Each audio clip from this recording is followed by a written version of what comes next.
वयण जे करेंति भावेण अमला असंकलिठा ते हुंति परित संसारी।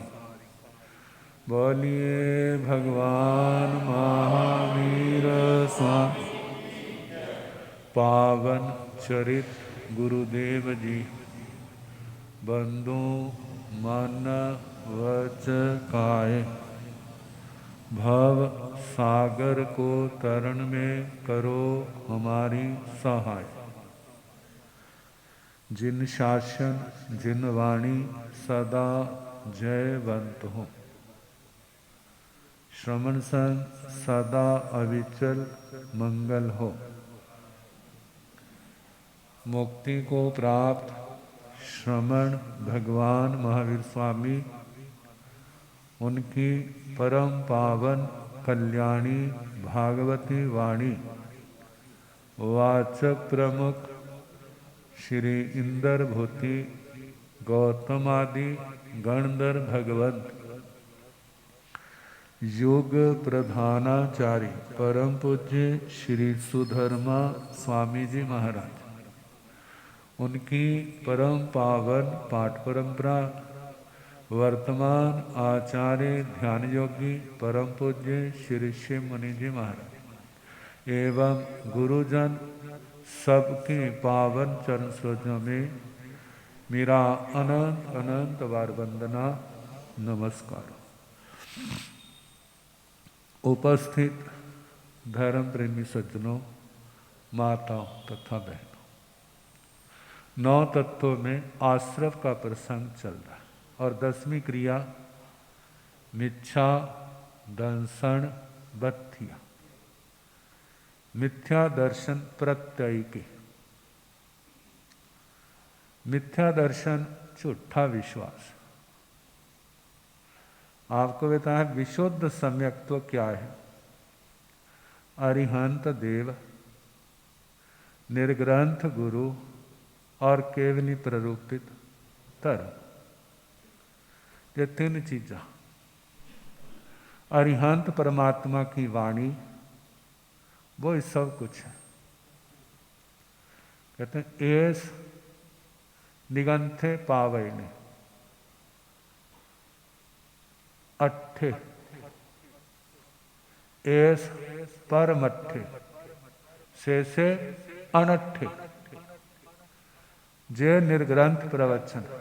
अर्थ है, अर्थ का मतलब मेरे काम का है। किसके काम का है?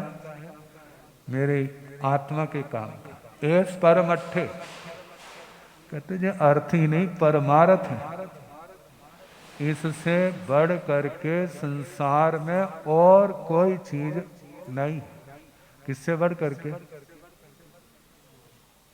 इस निर्ग्रंथ प्रवचन से बढ़ के और कोई चीज नहीं। से अनट्ठे, इस निर्ग्रंथ प्रवचन को छोड़ करके जो है वो मेरे काम का नहीं है।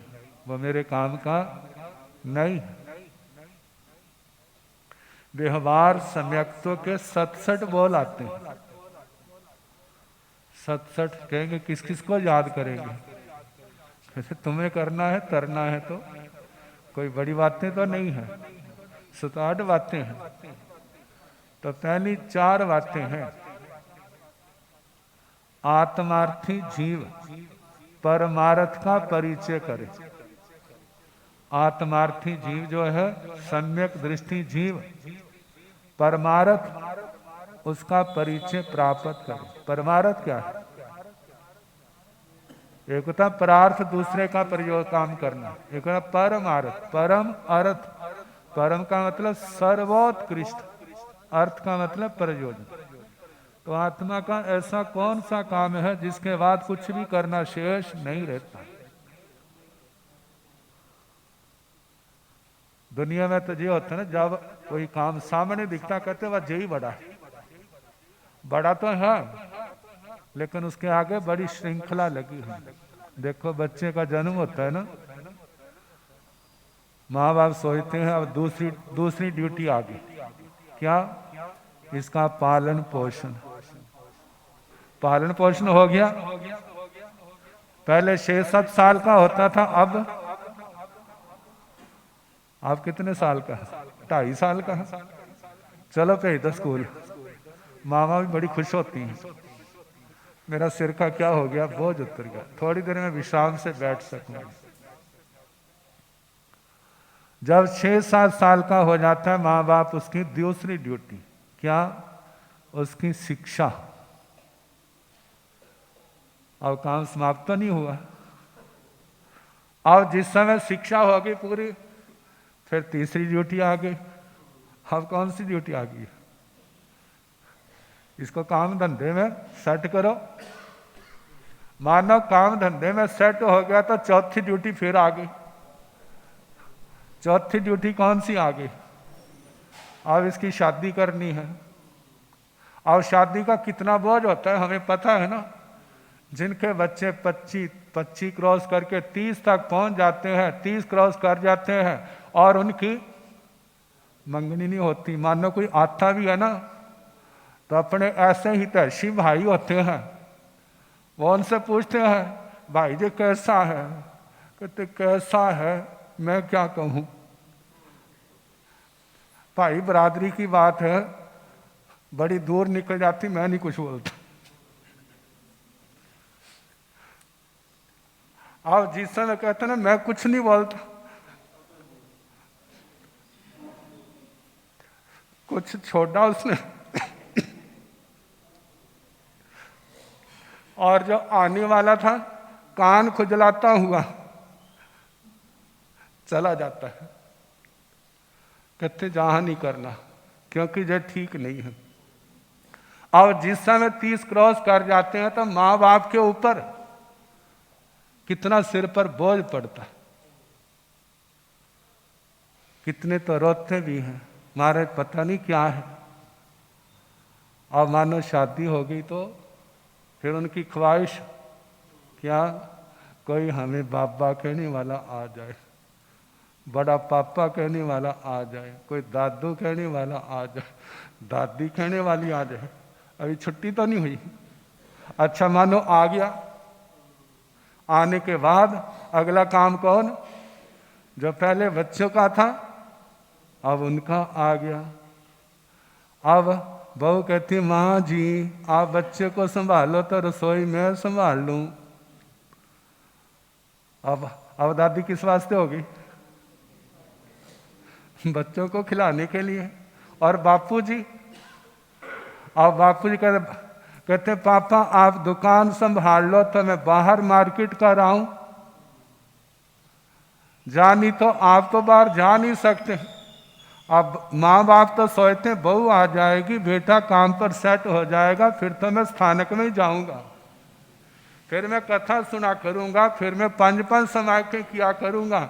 अब 5 समायकें तो क्या, एक समायक भी। अब पोता है तो एकदम दादी की गोदी में आ जाएगा, अरे मेरी समायक है। और उस पोते को क्या पता समायक क्या होती है। मतलब अब पोतों को लग पड़े, चलते चलते जो चिंताएं, जीवन खत्म हो जाता है लेकिन उनके प्रयास, उनके प्रयोजन, उनके काम समाप्त नहीं होते। तो कहा परमार्थ जिसको करने के बाद कुछ भी करना शेष नहीं रहता, वो क्या है? वो है सिद्ध गति। सिद्ध गति पाने के बाद इस आत्मा का फिर अपना कोई काम नहीं रहता, वो है परमार्थ। कहते हैं जिसके पाने के बाद दुख ही दुख हो वो भी परमार्थ नहीं है। जहां अनंत सुख है, कुछ भी पाना शेष नहीं रहता। जब ऐसा है तो कहा इसका परिचय कहां से होगा? दूसरी बात कही, परमार्थ के ज्ञाता ज्ञानी गुरुजनों की संगति करे, उनके चरणों में बैठ करके परमार्थ को सीखे। वो परमार्थ क्या है? 9 तत्वों का ज्ञान। वो क्या है? 9 तत्वों का ज्ञान। कितने भाई आते हैं, बैठ जाते हैं। अब वो तो आते हैं महाराज के गप्पे मारेंगे, हमारे से को बात करेंगे, लेकिन हमारे ने कहा ले भाई 25 बोल सीख, बोल गति 4, नर गति, त्रियंच गति, मनुष्य गति, देव गति, दूसरा बल, जाति 5। महाराज इसका फायदा क्या होगा? तो मेरे को सिखा तो रहे हो ना, इसका फायदा क्या है? यदि फायदा है तो मैं सीखूं, और जिसको समझ आ गया वो तो आने लग जाता है। कहते मारे तो मेरे गले में क्या डाल दिया, 25 वर्ष डाल दिया, उसका आना ही क्या हो जाएगा? तो भगवान क्या कहते हैं? परमार्थ का परिचय प्राप्त करो। परमार्थ क्या है? जे 25 वर्ष का ज्ञान, जे 9 तत्व का ज्ञान, जिसके जानने के बाद जो कहते हैं ना, को हम को हम को हम, मैं कौन हूं कौन हूं कौन हूं, इस बात का उत्तर मिलेगा आप कौन है। 25 वर्ष और 9 तत्व सीखने के बाद आपको क्या उत्तर मिलेगा? मैं कौन हूं, वर्तमान में कौन हूं, और मेरा सच्चा स्वरूप क्या है।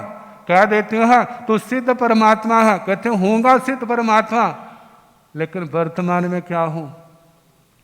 वर्तमान में तो 18 पापों का सेवन करने वाला, कषायों की, राग द्वेष की, वासनाओं की जिसके अंदर प्रधानता है, ऐसा हूं। तो मैं उस स्वरूप को कैसे पा सकता हूं? और ऐसे स्वरूप में बाधक कौन से हैं? कहा जे आश्रव बाधक है, जे पाप बाधक है, कर्म बाधक है।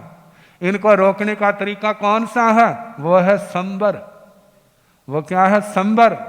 कर्मों को काटने का तरीका कौन सा है? वह 12 प्रकार का तप है, जिसको निर्जरा कहा। 12 प्रकार की निर्जरा कैसे होती है? जे 12 प्रकार का तप करने से निर्जरा होती। कहा जब ज्ञानी गुरुजनों के चरणों में बैठेंगे और सीखेंगे, कहते हैं निसंते सिया अमुहरी बुद्धानं अंतिये सया 8 जुत्तानी सिक्खी जा निरठानी उभज्जय। गुरुओं के चरणों में आए हैं तो कैसे आना? निसंत, बिल्कुल शांत चित, सिया अमुहरी, अपनी सुनाने के लिए नहीं, वहां मौन धारण कर लो। कहा बुद्धानं अंतिये सया, बुद्ध गुरुजनों के चरणों में 8 जुत्तानी सिक्खी जा, जो अर्थ युक्त है, जिससे आत्मा का प्रयोजन सिद्ध होता है, जिससे वो अध्यात्म विद्या सीखो, जो जीव अजीव आदि का ज्ञान सीखो, जिसके बाद पता चलेगा कि मेरा कर्तव्य क्या है, मुझे क्या करना चाहिए, संसार से निकलने के लिए रास्ता कौन सा है। जब गुरुजनों से जो अर्थ युक्त वीतराग वाणी सुनेंगे ना, तब पता चलेगा। निरठाणी बच जाए, जो निरर्थक बातें हैं, जो संसार को बढ़ाने वाली है, अरे वो कैसा है, वो कैसा है, वो कैसा है, इससे आपका क्या होगा? इससे आत्मा का क्या होगा? उसने ऐसा किया, उसने ऐसा किया, कहा उसने किया, उसका जिम्मेवार वो है, उसका जिम्मेवार मेरी आत्मा नहीं है। तो इसलिए कहा जाता है जो सारे अर्थ युक्त सीखा, जो बातें कषायों को बढ़ाने वाली हैं, वासनाओं को बढ़ाने वाली हैं, विकारों को, क्लेशों को बढ़ाने वाली हैं, और समाधि को बढ़ाने वाली हैं, उन बातों को छोड़ दे। छोड़ने में भला है। कहा सब कुछ छोड़ करके साधु जीवन में आए, साधुओं के पास आए, फिर भी वहां पर वही बातें की, तो उसका फायदा क्या हुआ?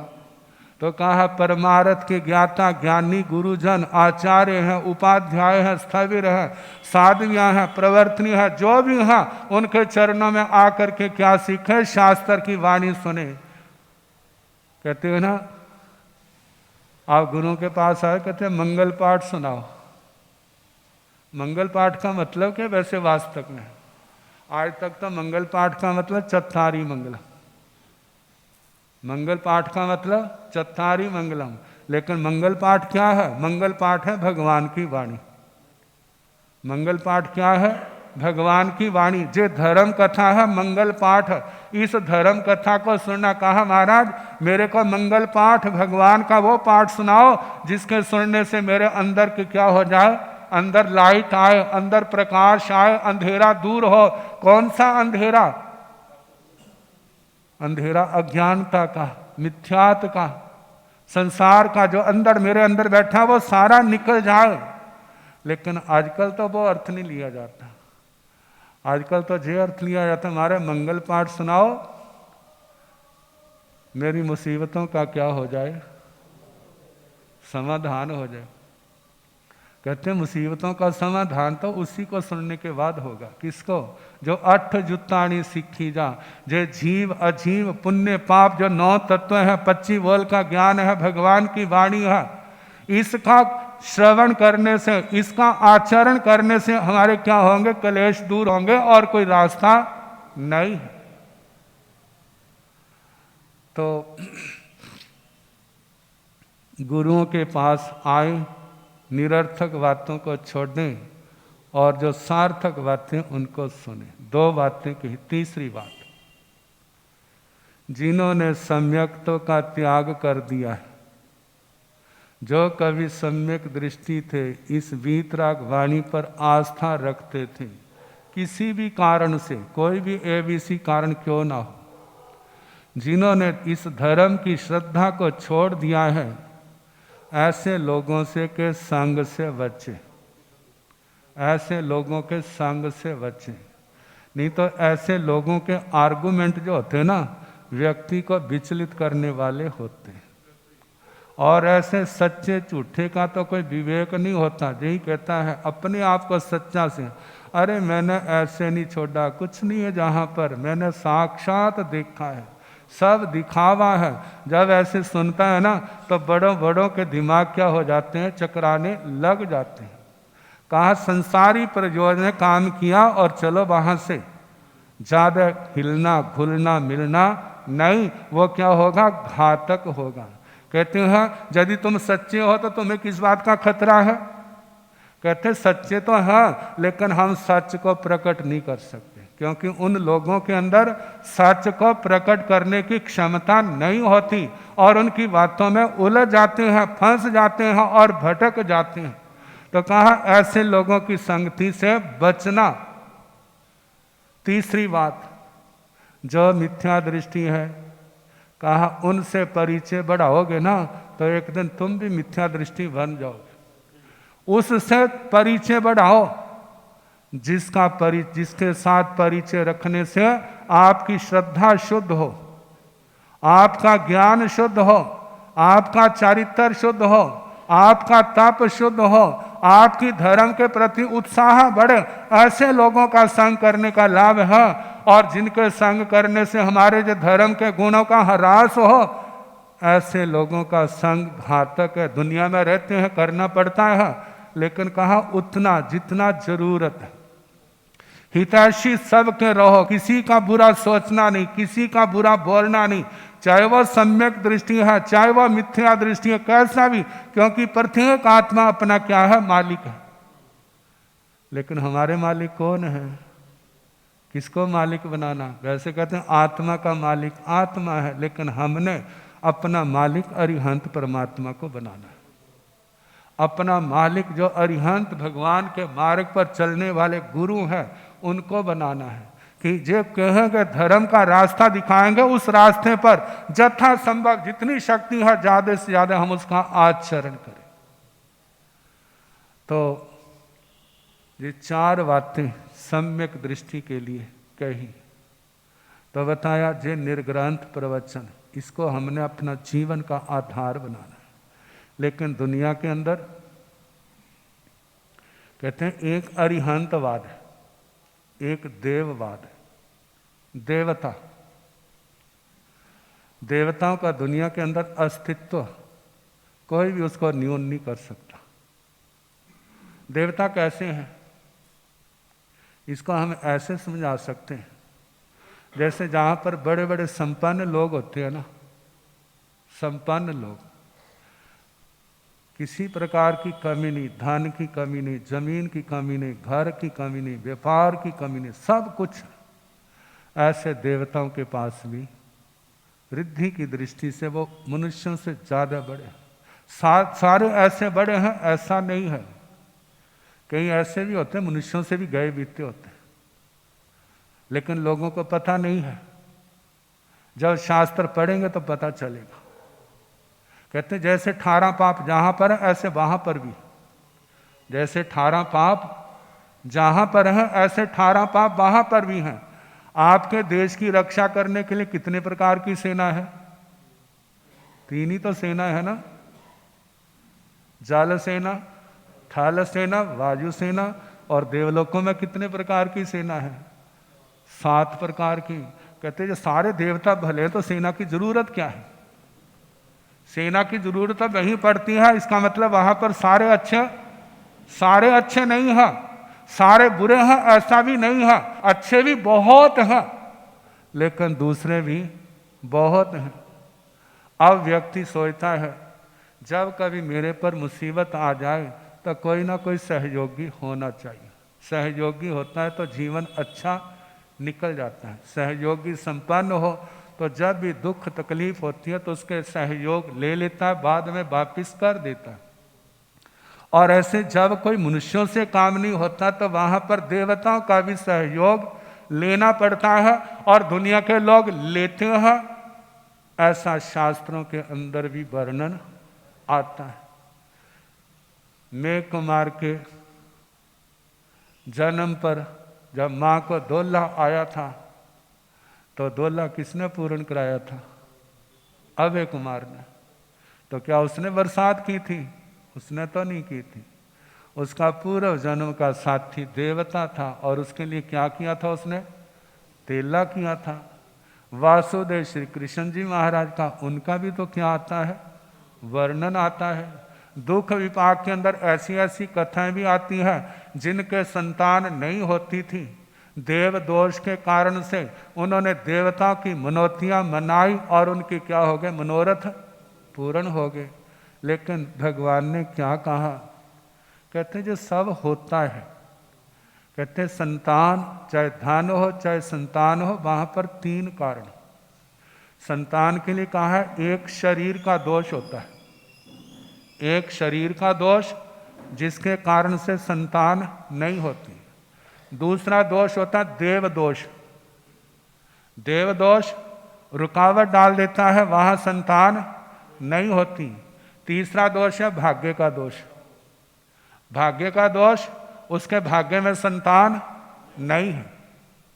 कई बार ऐसा होता है भाग्य में तो दोष नहीं है, भाग्य में संतान है, लेकिन 2 आगे खड़े।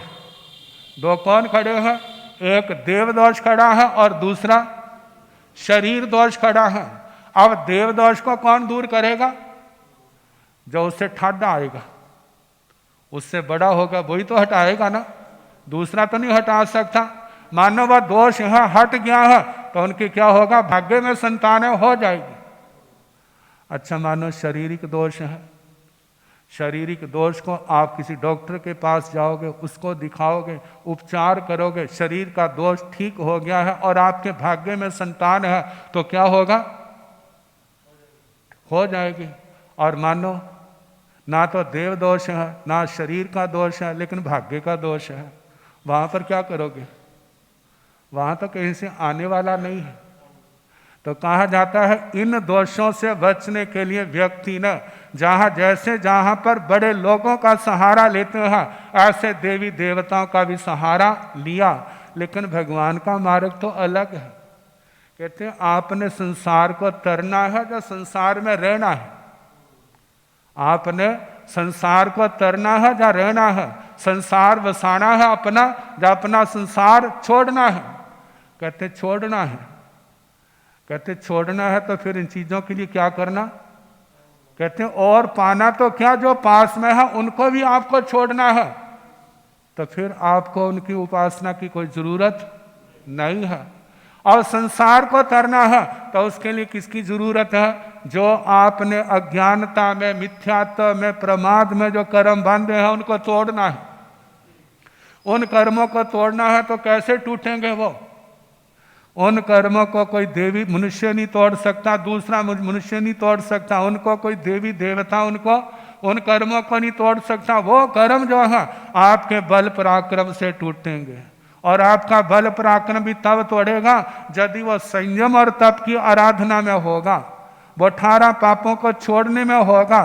संयम तप की आराधना करोगे तो संबर और निर्जरा होगी, यदि वो नहीं करते हैं तो नहीं होगा। तो इसलिए संबर निर्जरा का सहयोगी कौन है? शास्त्र स्वाध्याय करो, आपका समय बड़ा अच्छा निकलेगा। नहीं तो खाली बैठे बैठे दुनिया को देखते रहोगे, शास्त्र स्वाध्याय करोगे, भगवान के दर्शन, भगवान के देह के दर्शन नहीं, उनके विचारों के दर्शन होंगे, उनके आचार का दर्शन होगा, भगवान के मार्ग पर चलने वाले साधु साध्वियों के दर्शन होंगे, उनकी जीवन गाथाएं पढ़ने को सुनने को मिलेंगी। और उससे क्या है, हमारा उत्साह और आगे बढ़ेगा। जितना हम कर सकते हैं उतना संयम और तप की आराधना करके क्या होंगे, आगे बढ़ेंगे।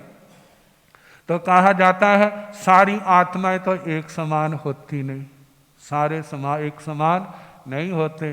जो तो समर्थ है वो तो भागता है, और जिसका समर्थ नहीं है, शरीर दुर्बल है, तो उसको सोठी का भी सहारा लेना पड़ता है, जथा संभव जिसके अनुसार चल सकता है।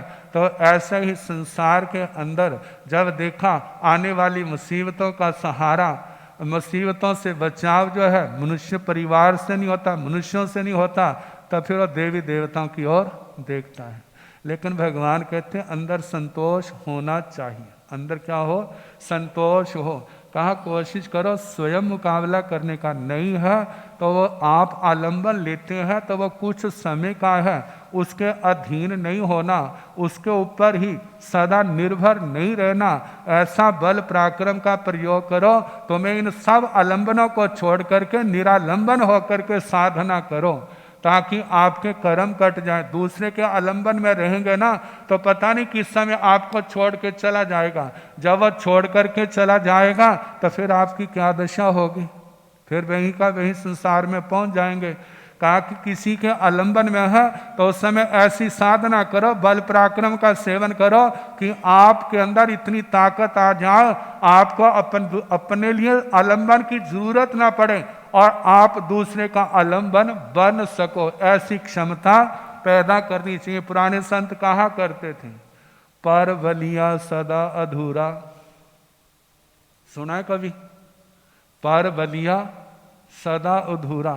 जो दूसरे के बल से चलता है ना वो कभी पूरा नहीं होता। वो क्या होता है, अब जैसे मानो कोई लाठी के सहारे चलता है तो कहाँ पहुंच जाता है, जब लाठी नहीं मिलती तो फिर तो नहीं वहां पहुंच सकता। आपके पास गाड़ी है तो कहाँ से कहाँ पहुंच जाते हैं, गाड़ी ना हो तो।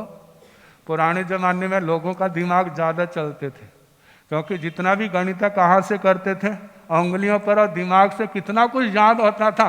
और आजकल कैलकुलेटर है तो बड़ी से बड़ी संख्याओं का गुणा घटाना बढ़ाना सारा करोगे, और कैलकुलेटर नहीं है तो, और सारा क्या है, हमारा दिमाग कहाँ, कंप्यूटर में चला गया है। और कंप्यूटर किसके अधीन है, लाइट के अधीन है। लाइट होगी तो काम करेगा, और लाइट नहीं है तो इसका मतलब उसके बिना हमारे दिमाग भी क्या हो रहे हैं, डल हो रहे हैं। कभी समय होता था एक व्यक्ति के दिमाग में ना कितने कितने फोनों के नंबर याद होते थे, और आजकल कितने याद है, शायद अपना भी याद ना हो, क्योंकि सारे का सारा किसके अंदर है, उसी के अंदर। दूसरे के अधीन हो गए ना, तो कहा जब हम अपने अधीन थे तो कितना सामर्थ्य था, और दूसरे के अधीन हुए तो हमारा सामर्थ्य क्या होता जा रहा है, घटता जा रहा है। कहा अपनी आत्मा के अंदर दूसरे का सहारा भी लिया है ना, तो अपने अंदर बल प्रकट करो कि आपको दूसरे के सहारे की जरूरत ना पड़े, और लेकिन आप दूसरे का सहारा बन सको। तो कहा जाता है कितने लोग आजकल कहते हैं देवी देवताओं की उपासना करनी, पितरों की उपासना करनी, कुल देवताओं की उपासना करनी, ये सारा मिथ्यात्व है। लेकिन कहा जाता है मिथ्यात्व तो है, मानते हैं, लेकिन उनकी समस्या का भी समाधान करो। अब कहा जाता है कितने लोगों के ऐसी घर की प्रॉब्लम में होती हैं। अब संत तो कहते, संतों के पास आते हैं, कहते भाई हमें तो दोष लगता, हम नहीं करते। कहते महाराज आप करते नहीं तो हम मरे। अब हमारे लिए रास्ता कौन सा जाता है, रास्ता दिखाओ। नहीं रास्ता दिखाते हैं तो फिर क्या, कोई पंडितों के पास जाता है, कोई तांत्रिकों के पास जाता है, कोई मजारों में जाता है, कोई देवी देवताओं में जाता है। जहाँ जहाँ उसका समाधान होता है वहाँ पर चला जाता है, और जिसके कारण से जीव क्या है, धर्म से भी क्या हो जाते हैं, कितने दूर हो जाते हैं। कहते हैं वह एक प्रसंग के अनुसार लोगों को अपनाना पड़ता है। तो अब क्या किया जाए, तो संत कहते हैं भाई जो तुम्हें करना पड़ता है तो उसको जो उसको लौकिक खाता समझो, उसको धर्म का खाता नहीं समझना। यदि आप उसको धर्म का खाता समझोगे, निर्जरा का खाता समझोगे, तो वह आपको मिथ्यात्व का दोष लगेगा। यदि आप उसको लौकिक खाता समझते, इसका धर्म से संबंध नहीं है, केवल हमारे इस जीवन से संबंध है, इस जीवन से संबंध है। उसके बाद हमारी आत्मा का कल्याण किससे होगा? वो सामायिक से होगा, वो जप से होगा, तप से होगा। वो कौन सा? जो भगवान ने फरमाया है, नियम व्रत पालेंगे, संबर निर्जरा करेंगे, कल्याण उससे होगा। ऐसी हमारी धारणा है, तो हमारे सम्यक्तों में कोई दोष नहीं है। यदि हम उनको जे माने कि हाँ जे ही तारेंगे, जे ही हमारे को डुबोएंगे, तो फिर क्या वो धारणा भगवान के शासन से विपरीत है। उसको कुछ समय का सहयोगी समझे, क्योंकि ऐसे कई प्रसंग आ जाते ना। एक बहन का ऐसे कोई प्रॉब्लम थी, उनके पास है, कहते क्या करते? जे करते हैं कि हाँ मिथ्यात्व का दोष लगता है। किसका दोष लगता है? मिथ्यात्व का दोष लगता है। कहते महाराज फिर? कहते माता पद्मावती को नहीं मारना, माँ चक्रेश्वरी को नहीं मारना, बस अरिहंत परमात्मा। कहते ठीक है महाराज, और उसने छोड़ दिया। और एक बार घर में गए, कहते महाराज जी ठीक नहीं है, इसका मंगल पाठ सुना दो। और जिस समय ना मंगल पाठ सुनाने, चत्तारी मंगलम किया, अरिहंता मंगलम करने लगे, तो एकदम चीख मार दी उसने, जोर से चिल्लाई। कहते वो मंगल पाठ सुनाने वाले झोली उठाई और पता नहीं कब उठ के वहां से चले गए। कहे भूत मेरे पीछे ना पड़ जाए। कहते महाराज जी जिसका मैंने सहारा लिया था वो तो आपने छुड़ा दिया, और आप मेरे को मेरी धार में छोड़ के चले गए। अब मैं जाऊं तो कहाँ जाऊं? जा तो मेरे को रास्ता दिखाओ।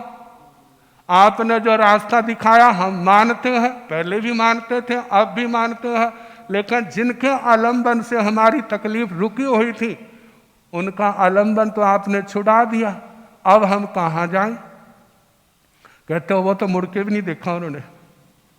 कारण क्या? भय, दहशत, क्योंकि सबके अंदर ऐसा आत्मबल, आत्मविश्वास नहीं होता। अब उसके बाद समय आने पर उस बहन ने जैसा भी अपना समाधान किया, तो कहने का मतलब जो लौकिक खाता है इसको धर्म के साथ हमें नहीं जोड़ना। अब इसके साथ बातें तो बहुत होती हैं, लेकिन बस हमें भगवान की वाणी से जुड़ना, उस और प्रयास करना। अब इसके आगे और जो होगा फिर जैसे समय होगा सुनाने।